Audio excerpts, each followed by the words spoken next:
by aerodynamics and the way the car handles on the track. Stronger side pods have been introduced to lessen impact in a crash. The nose has been extended to increase the distance between the driver and the front of the car. A redesigned cockpit offers the driver more protection. The most fundamental change is to the size of the engine, down from 3.5 litres to 3. So is the car safer? Yeah, it is a bit safer. You're not getting into the high-speed corners at just the same speed. So if something breaks, you've more chance at 170 mile an hour than you do at 180. Although there's probably not a lot of difference. I'd rather hit something at 170 than 180. But some of the technical boffins have serious doubts, particularly about the aerodynamic changes. Now the cars are actually quite difficult to drive in the wet because the extra downforce helps the tyres. You can see with these wet tyres here, it helps push the tyre through the water to enable the tyre to grip on the road underneath the water. At the moment, we've run 2 or 3 days in the wet with the new car, and basically the car just aquaplanes because it doesn't have enough downforce. Over at Williams, with Benetton joint favourites for the championship, the boss is reserving judgment. I can make no comment till it has its first accident, and we'd all stand around and see if it was stronger than last year's car or not. I believe it is very much so. The idea behind these changes is to slow the cars down by 2 to 3 seconds a lap.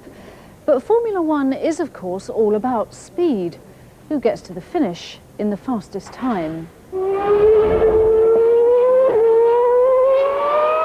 We've gone for just 2 pedals, a brake pedal and a throttle, because we don't want the driver to take his foot off the throttle at all. If he can slow the car down just with the left foot using the brake, clutches on the steering wheel, so in other words, he's keeping the momentum and he's keeping the revolutions of the engine up at a high level. So in other words, there's never a lag.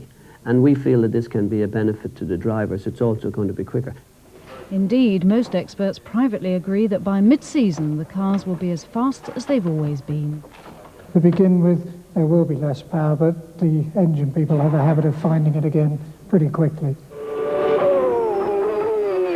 And that is why the regulators are being so rigorous in their interpretation of the rules.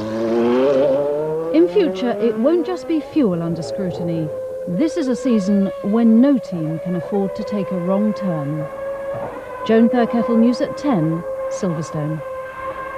Quick reminder of tonight's main news. Nelson Mandela, the South African president, has sacked his estranged wife Winnie from his government.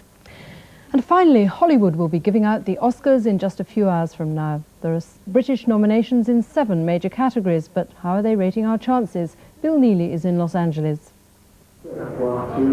This is the only Oscar lifted so far, but Hollywood's big night of ego-stroking, backslapping and the endless thank you is just hours away. And thank you, Arthur Hiller, who's amid the hype and the pre-Oscar fashion shows, British modesty from a man nominated for Best Actor who says he has little chance of winning but doesn't care.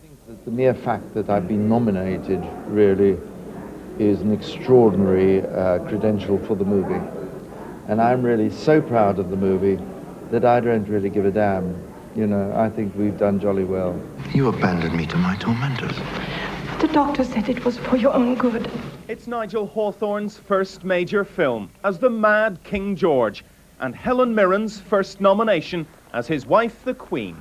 I was thinking that actually Nigel and I have done actually slightly better than the actual royals this year. In terms of respect and approbation. Some people have been here before, including Britain's Miranda Richardson, this her second nomination. I had such a great time on the movie. It kind of is like the cherry on the cake to be recognised for something you had such a great time doing. I was adored once, too. They're hoping to raise a glass or two for the most successful British film ever made. 3 Oscar nominations for 4 weddings and a funeral. But it may be buried by this year's Oscar favourite. Forrest Gump has been nominated for 13 awards and is expected to win Best Film. It has not been a vintage year, but a poor collection of films won't stop an estimated 1 billion people watching the world's biggest annual television event. Thank you. As for the hopefuls, they might remember one of Forrest Gump's memorable lines, "Life is like a box of chocolates. You never know what you're going to get." Bill Neely, News at 10, Los Angeles. That's it from us. Till then, good night.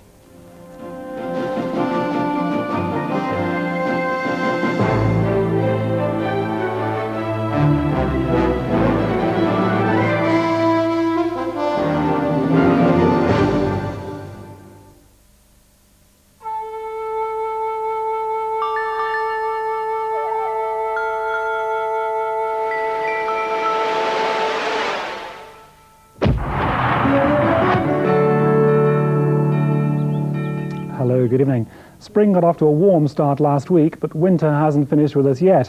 There's more rain, sleet and snow moving in from the west through tonight and tomorrow, so wintry conditions across much of northern England in particular. Today we had wintry showers down the east coast. Most of those have died away now. Clear skies mean a widespread frost and icy patches on the roads.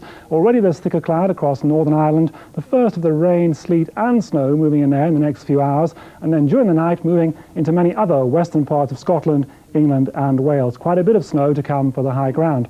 That's how we start tomorrow morning. First thing, most of that sleet and snow still out in the west, but it's moving eastwards quite rapidly through the morning. More snow to come across the high ground of northern England and down into Wales and the southeast too, though more likely sleet in the far southeast. Eventually brighter weather coming on behind again as the rain, sleet and snow die away in the south.